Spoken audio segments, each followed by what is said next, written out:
السلام علیکم ورحمۃ اللہ. الحمدللہ وحدہ والصلاۃ والسلام علی من لا نبی بعدہ.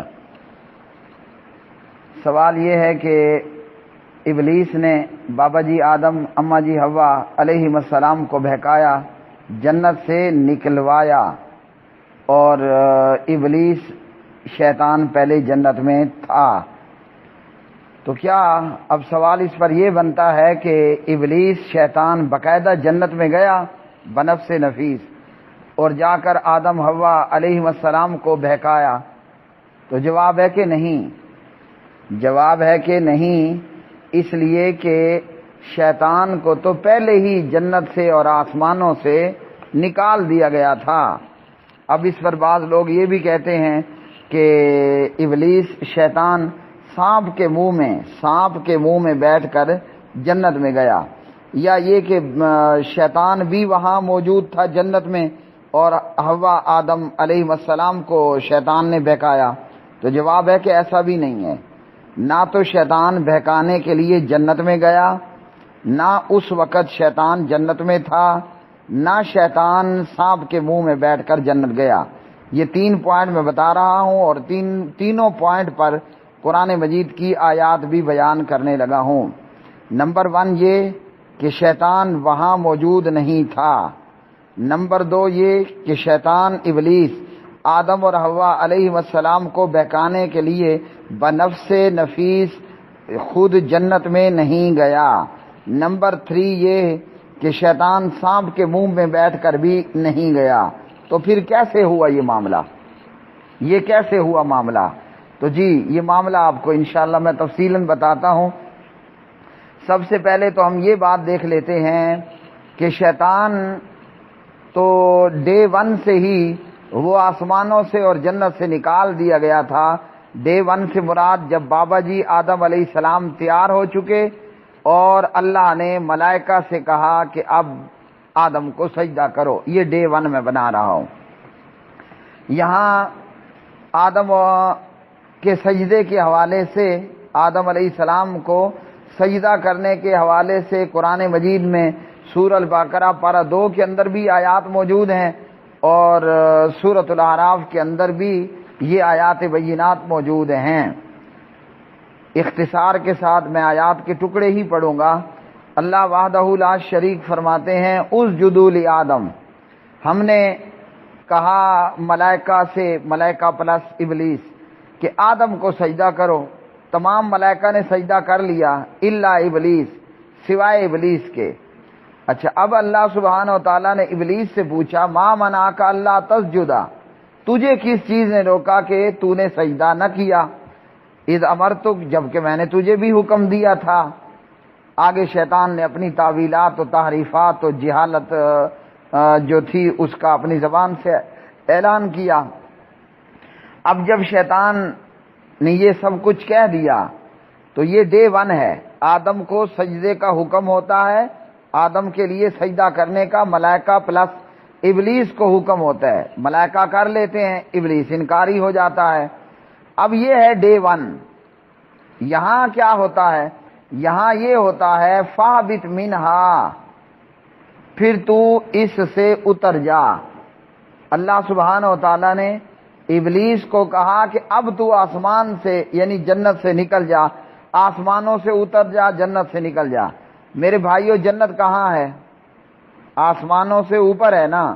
تو اللہ نے ابلیس سے کہا فاہبط منہا، پھر تو اس سے اتر جا، مطلب آسمان سے اتر جا. حافظ صلاح الدین یوسف حافظہ اللہ فرماتے ہیں یہ جو فاہبط منہا میں منہا ہا کی ضمیر ہے، اس کا مرجع اکثر مفسرین نے جنت کو قرار دیا، اور جنت آسمان کے اوپر ہے. جنت کہاں ہے؟ آسمان کے اوپر ہے. تو اسی لیے ترجمے میں اس مفہوم کے مطابق آسمان لایا گیا ہے. ترجمہ کیا ہوتا ہے کہ پھر تو اس سے اتر جا، بریکٹ میں آسمان سے اتر جا، اور جنت کہاں ہے؟ آسمان کے اوپر ہے. تو یہ ہے ڈے 1. ابھی ہوا پیدا نہیں ہوئی. ابھی اللہ نے آدم کی بائیں طرف کی ٹیڑھی پسلی سے ہماری اماں جی کو، والدہ محترمہ کو پیدا نہیں کیا. یہ ڈے 1 ہے، یہ پہلا دن ہے. کہ آدم کو سجدے کا، ملائکہ کو حکم ہوا کہ آدم کو سجدہ کرو، سبھی ملائکہ نے کر دیا، ابلیس نے نہ کیا۔ اللہ نے پوچھا تو آگے سے طویلات و تعریفات جھاڑ دی۔ اب اللہ تعالیٰ نے فرمایا فَاہْبِطْ مِنْہَا، تو آسمان سے اتر جا، تو جنت سے نکل جا۔ تو بھائیو یہ تو پہلے ہی اس کے لیے آرڈر ہو گئے۔ اب اتر جا، نکل جا کا مطلب یہ نہیں کہ تو واپس آتا رہے گا، ایک دفعہ تو نکل گیا تو نکل گیا۔ فَاخْرُجْ إِنَّكَ مِنَ الصَّاغِرِينَ، لہذا تو نکل جا، بے شک تو ذلیلوں میں سے ہے۔ ابلیس کو ڈے 1 سے ہی آسمان اور جنت چھوڑ دینے کے آرڈر ہوئے۔ وہ اترا تو اترا، وہ اترا تو اترا، پھر وہ ہمیشہ ہمیشہ کے لیے اترا۔ اب اس کا آسمانوں پر اور جنت میں داخلہ ممنوع ہے، حرام ہے، وہ نہیں جا سکتا، نہ ابلیس کی ذریت۔ ہاں بیچ میں یہ ضرور ہوتا رہا کہ یہ جو شیاطین ہیں یہ اوپر کو جتنا چڑھ سکتے تھے چڑھتے، اور ملائکہ کی جو گفتگو ہے وہ سننے کے لیے کان لگانے کی کوشش ضرور کرتے تھے، لیکن بس یہاں تک۔ ان کا آسمان پہ جانا یا آسمانوں پر جانا یا جنت میں جانا یہ ابلیس اور ابلیس کی ذریت کے لیے حرام ہو گیا۔ جب یہ ہو گیا تو وہ جو بات ہے کہ ابلیس جنت میں تھا، جی نہیں۔ وہ جو بات ہے کہ ابلیس آدم اور حوا کو بہکانے کے لیے جنت میں گیا، جواب ہے کہ جی نہیں۔ وہ جو بات ہے کہ سانپ کے منہ میں بیٹھ کر ابلیس جنت میں گیا، جی نہیں۔ مطلب یہ تینوں گڑنتو ہو گئیں، یہ تینوں من گھڑت ہو گئیں۔ کہاں سے؟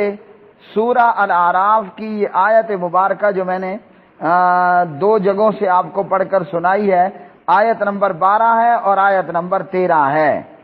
آیت نمبر 12 میں سے آپ کو سنایا اسجدوا لآدم، اور آیت نمبر 13 میں سے آپ کو سنایا فَاهْبِطْ مِنْهَا فَاخْرُجْ إِنَّكَ مِنَ الصَّاغِرِينَ، کہ تو اس سے اتر جا، یعنی جنت سے آسمان سے اتر جا، اور فرمایا کہ تو نکل جا، بے شک تو ذلیلوں میں سے ہے۔ جب یہ آرڈر جاری ہو گئے تو ابلیس اور ابلیس کی ذریت کے لیے 7 آسمانوں سے اوپر جنت جانا وہ تو بات کی بات ہے، پہلے آسمان پہ جانا جو ہے یہ گڑنتو ہے۔ اور اس کی ایک اور دلیل، آسمان پہ جانا وہ پہلا آسمان یا آگے آسمانوں پہ جانا، ایسا نہیں ہو سکتا ابلیس اور ابلیس کی ذریت کے لیے۔ کیوں؟ حدیث جبریل مشہور اور عام ہے، نبی علیہ الصلوۃ والسلام کو جناب حضرت مولانا جبریل علیہ الصلوۃ والسلام معراج میں ساتھ لے کر گئے، پہلے آسمان پہ جا کر باقاعدہ دروازہ کھٹکھٹایا ہے نا، کہ میں منہ اٹھا کے اندر کو داخل ہو گئے، نہیں ہوئے نا، تو باقاعدہ آسمانوں کے دروازے ہیں، پہلے تو شیطان وہاں اس دروازے تک پہنچ نہیں سکتا، سمجھیے، پہلے تو شیطان یا شیطان کی اولاد پہلے آسمان کے دروازے تک پہنچ نہیں سکتے، ہاں، اور اگر وہ پہنچ بھی جائیں تو وہ دروازہ آگے سے کھلا ہوا نہیں ہے میرے بھائی، اس دروازے میں انٹر ہونے کے لیے حضرت مولانا جبریل علیہ السلام کو بھی دروازہ کھٹکھٹانا پڑتا ہے، دستک دینی پڑتی ہے، پھر اندر سے پوچھا جاتا ہے کون؟ تو جبریل نے فرمایا میں ہوں اور میرے ساتھ جناب محمد رسول صلی اللہ علیہ وسلم ہیں۔ آگے بھی پوچھا گیا، خود آئے کہ بلایا گیا؟ اللہ اکبر، اللہ اکبر۔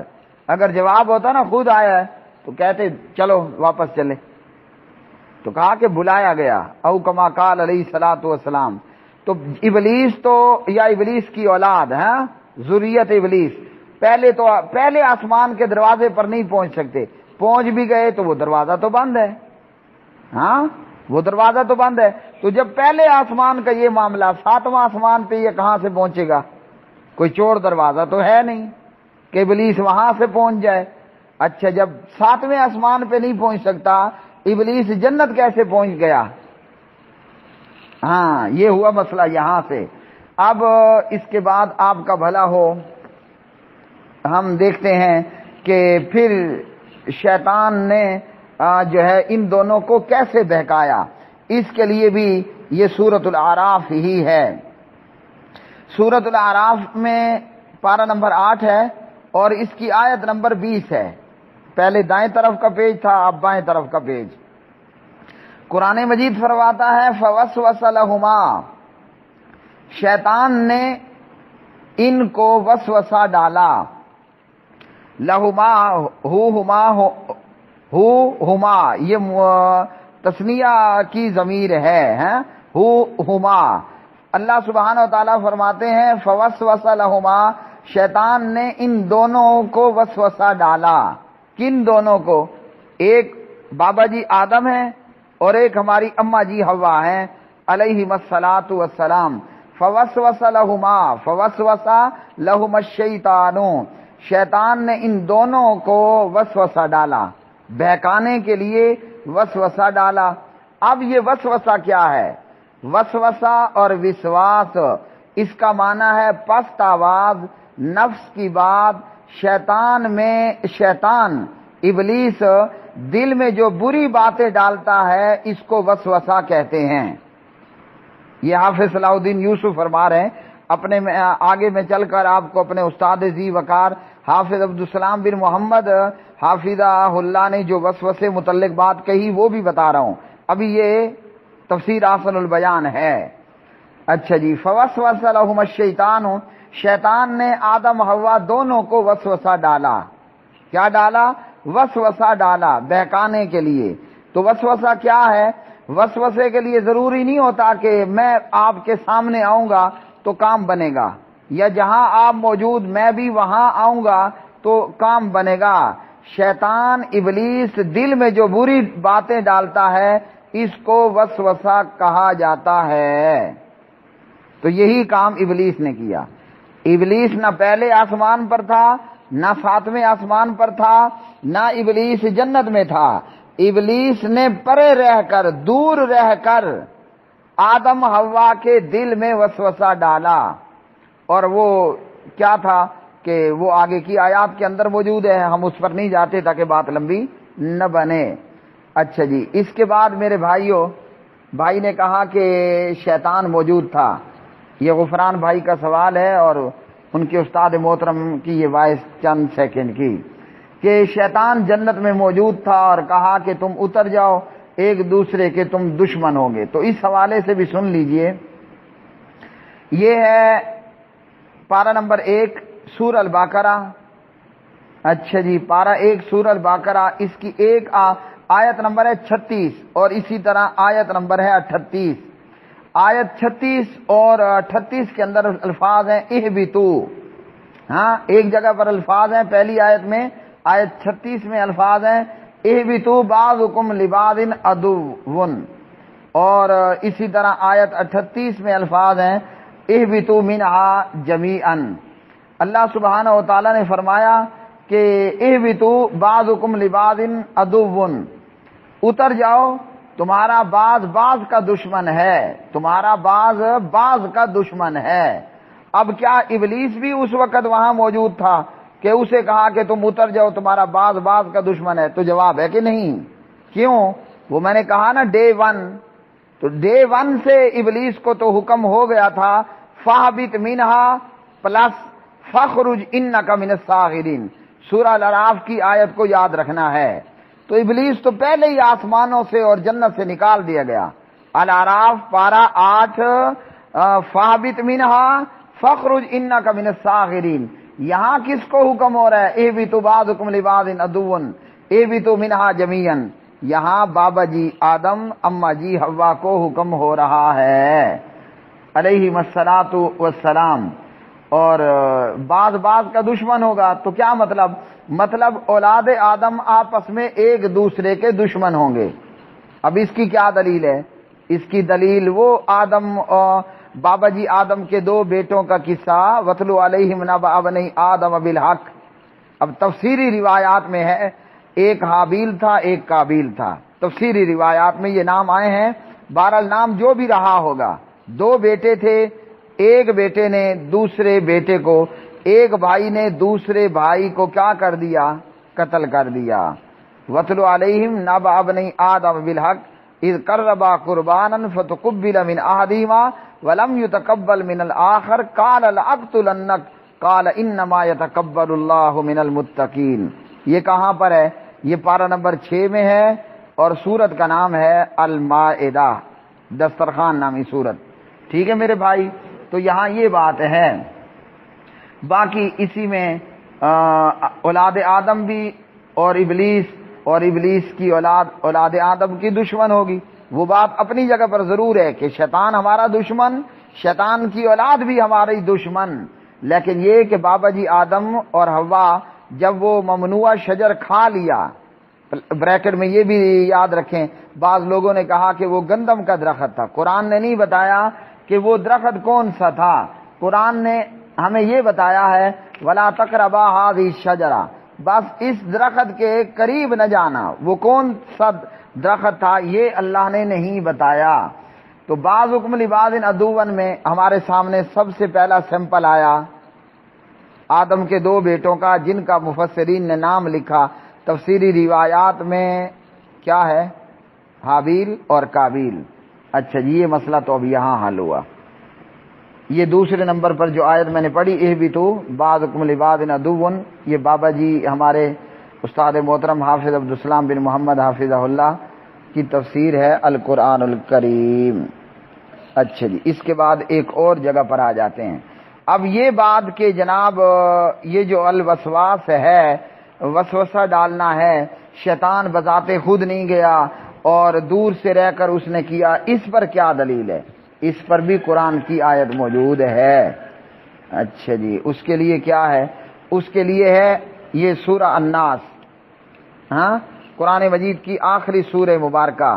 من شر الوسواس الخناس، وسوسہ ڈالنے والے کے شر سے جو ہٹ کر آنے والا ہے. یہاں الوسواس اگر یہ واو کے کسرہ کے ساتھ مطلب زیر کے ساتھ ہو تو یہ وسوسہ یوسوسو کا مصدر بنتا ہے، وسوسہ ڈالنا. اور یہاں الوسواس یہ واو کے فتح زبر کے ساتھ ہے تو یہ مصدر نہیں بلکہ صفت ہے جو اس میں فاعل کے معنی میں ہے. تو الوسواس کا کیا بنے گا کہ بہت وسوسہ ڈالنے والا، بہت وسوسہ ڈالنے والا. الوسواس اس کا مفہوم بنتا ہے تکرار، بار بار وسوسہ ڈالنا.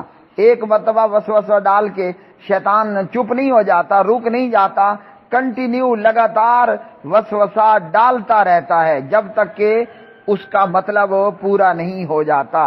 ہاں، جب انسان ذکر اللہ کر لے، اعوذ باللہ من الشیطان الرجیم پڑھ لے، باوضو ہو جائے وغیرہ وغیرہ، استغفار شروع کر دے تو پھر یہ خبیث وسوسہ ڈالنے والا دور ہو جاتا ہے اور دفع ہو جاتا ہے. تو الوسواس اس کے مفہوم میں تکرار ہے، بار بار وسوسہ ڈالنا اور بہت وسوسہ ڈالنا جو بار بار وسوسہ ڈالتا ہو. وسوسہ استاد محترم حافظ عبدالسلام بن محمد حافظہ اللہ فرماتے ہیں ہلکی یا دبی ہوئی حرکت یا آواز جو عام طور پر محسوس نہ ہو. اس سے مراد وہ بات بھی ہوتی ہے جو بالکل آہستہ کسی کے کان میں کہی جائے، صرف اسی کو سنائی دی جائے، اور وہ بھی جو آواز کے بغیر کسی کے دل میں ڈال دی جائے. جیسے ابلیس شیطان انسان کے دل میں وسوسہ ڈالتا ہے. اب یہ دل والی بات کی کیا دلیل ہے کہ دل میں ڈالتا ہے؟ تو آئیے، یہ سورۃ الناس کی آیت نمبر 5 ہے، 5 نمبر کی آیت. الذی یوسوس فی صدور الناس، وہ جو لوگوں کے سینوں میں وسوسے ڈالتا ہے. یہاں آ کر تینوں باتوں کا رد ہو گیا کہ ابلیس جنت میں تھا، ہاں، آدم حوا کو بہکانے کے وقت ابلیس جنت میں گیا، ابلیس سانپ کے منہ پر میں بیٹھ کر گیا. تینوں گھڑنتوں کا رد ہو گیا، تینوں کا رد ہو گیا کہ وہ اس کو ابلیس کو یہ کمال حاصل ہے، ابلیس کو یہ کمال حاصل ہے کہ الذی یوسوس فی صدور الناس، وہ لوگوں کے سینوں میں وسوسے ڈالتا ہے. مطلب اس کو آپ کے قریب آنے کی ضرورت نہیں ہے، آپ کے سامنے آنے کی ضرورت نہیں ہے، وہ پرے رہ کر دور سے ہی، جیسے آپ کہہ لیں کہ جناب موبائل ٹاور ہیں، موبائل ٹاور کیا ہم اپنے ساتھ اٹھا کر لیے پھرتے ہیں کہ میرے پاس ٹیلی نار ہے، زونگ ہے، موبی لنک ہے، ہاں، کوئی سعودی میں ہے تو اس کے پاس وہاں کا نیٹ ورک ہے، تو کیا ہمارے ساتھ ساتھ موبائل ٹاور گھومتا ہے؟ نہیں گھومتا۔ موبائل ٹاور ہم سے جو ہے وہ سینکڑوں یا اس سے کم زیادہ فاصلے پر موجود ہوتا ہے، وہ فٹ ہوں یا گز ہوں یا میٹر ہوں یا کلو میٹر ہوں وغیرہ۔ تو موبائل میرے پاس ہے، اور مگر اس موبائل کا ٹاور بہت دور ہے۔ اب موبائل کے چلنے کے لیے ٹاور کا قریب ہونا ضروری بنتا ہے؟ نہیں بنتا۔ اس موبائل ٹاور میں اتنا کمال ہے کہ وہ ٹاور مجھے نظر بھی نہیں آ رہا، مگر اس ٹاور کے پورے سگنل وہ مجھے میرے موبائل کی سکرین پر نظر بھی آ رہے ہیں اور نیٹ ورک کام بھی کر رہا ہے۔ تو یہ تو ہے ہماری ایجادات۔ تو ابلیس کو تو اس سے بھی زیادہ کمال حاصل ہے، وہ خبیث دور رہ کر، پرے رہ کر وسوسے ڈالتا ہے۔ اور اس پر ایک اور حدیث بھی ہے کہ وہ ایک تو ہر انسان کے ساتھ بھی ابلیس ہے، اور پھر بخاری مسلم میں ہے، راوی حضرت انس بن مالک رضی اللہ تعالی عنہ ہیں۔ یہ جو اس حدیث میں کیا ہے، شیطان جسم میں خون کی طرح گردش کرتا ہے۔ اب یہ کہاں پر ہے؟ یہ میری گود میں ہے، المصباح المنیر، تہذیب و تحقیق تفسیر ابن کثیر، مکتبہ ہے دارالسلام۔ ہاں جی، بحمد اللہ و بفضل اللہ تعالی۔ بخاری مسلم میں انس سے ہے رضی اللہ تعالی عنہ کہ اس لمبی حدیث کے اندر نبی علیہ الصلوۃ والسلام نے فرمایا، بلا شبہ شیطان انسان کے جسم میں اس طرح گردش کرتا ہے جس طرح خون گردش کرتا ہے، مطلب آپ کا بلڈ جس طرح جسم میں سرکولیٹ کرتا ہے، شیطان بھی اسی طرح انسان کے جسم میں گردش کرتا ہے۔ یہ بخاری میں کتاب الاعتکاف ہے، حدیث نمبر 2035 ہے، اور مسلم کے اندر یہ حدیث ہے 175 نمبر پر۔ تو یہ بھی شیطان کو کمال حاصل ہے کہ وہ ہمارے جسم میں، حالانکہ شیطان بذات خود ایک ذات ہے نا، وہ ایک جسم رکھتا ہے، ایک باڈی رکھتا ہے، لیکن اس کے باوجود شیطان کو یہ بھی کمال حاصل ہے۔ ایک تو اس کا کمال کہ الذی یوسوس فی صدور الناس، پرے رہ کر اس نے وسوسے ڈالے۔ دوسرا یہ کہ وہ ہمارے جسم میں خون کی طرح گردش کرتا ہے۔ تو ان چیزوں سے جو ہے وہ کیا کرتا ہے کہ انسان کو شیطان برے وسوسے ڈالتا ہے۔ مزید بھی سن لیجئے المصباح المنیر سے، سعید بن جبیر رحمہ اللہ ابن عباس رضی اللہ تعالی عنہما سے الوسواس فی الخناس کے بارے میں روایت کرتے ہیں کہ شیطان انسان کے دل پر ڈیلے ڈالے رکھتا ہے۔ وہ جو کہا نا کہ ابلیس موجود تھا، ابلیس گیا سانپ کے منہ میں بیٹھ کر گیا، ابن عباس نے بھی اس کو گڑنتو کہہ دیا۔ مطلب شیطان انسان کے دل پر ڈیرے ڈال دیتا ہے۔ جب انسان سہو اور غفلت میں مبتلا ہو جائے تو وہ وسوسے پیدا کرتا ہے، اور جب انسان اللہ کا ذکر کرنے لگ جائے، وہ استغفر اللہ ہو، واعوذ باللہ من الشیطان الرجیم ہو، تو شیطان پھر پرے ہو جاتا ہے، دور ہو جاتا ہے۔ اور اسی طرح ابن عباس سے روایت کیا گیا الوسواس کے تعلق سے کہ مراد شیطان ہے جو بندے کو حکم دیتا رہتا ہے، جب اس کی بات مان لی جاتی ہے تو شیطان پرے ہٹ جاتا ہے، مطلب اس کا ٹارگٹ پورا ہو جاتا ہے۔ تو میرے بھائیو، یہ تھا آدم علیہ السلام اور حوا علیہ السلام کا اور شیطان مردود کا واقعہ، اور اس کے لیے تفسیر آثر البیان حافظ صلاح الدین یوسف، تفسیر القرآن الکریم استاد محترم حافظ عبدالسلام بن محمد حافظہم اللہ تعالی، اور المصباح المنیر تہذیب و تحقیق تفسیر ابن کثیر۔ وآخر دعوانا ان الحمد للہ رب العالمین۔